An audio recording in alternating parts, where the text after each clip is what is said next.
तो कुछ वीडियोस में मैं पहले दिखा चुका हूँ आपको कि अमेरिका के अंदर ये लोग किस तरह से अपनी नेचर को कंजर्व करते हैं, इसको प्रिजर्व रखते हैं। तो यहाँ पर एक पेड़ है जो हमारे इंडिया में बड़ का पेड़ होता है, बिल्कुल कुछ उसी तरह का ये पेड़ है। मैं आपको दिखा देता हूँ।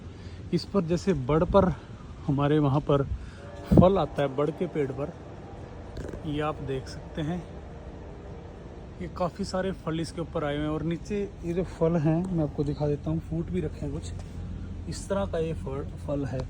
ये काफ़ी बड़े बड़े और घने पेड़ हैं यहाँ पर कैलिफोर्निया के अंदर। तो अगर आपको इस पेड़ के बारे में पता है थोड़ा बहुत भी, तो इस पेड़ के बारे में मुझे जानकारी दें, क्योंकि लगता ये बड़ जैसा है और फल भी इसका बड़ जैसा है, लेकिन ये बड़ा छितरा हुआ है। मतलब बड़ का पेड़ में तो नीचे जटाएँ होती हैं और घना बहुत होता है वो, तो ये कुछ छितरा हुआ टाइप का है। तो मुझे बताने का एक बार प्रयास करें, अगर आप कुछ जानते हैं तो। बहुत ही लोग प्रकृति प्रेमी है भाई।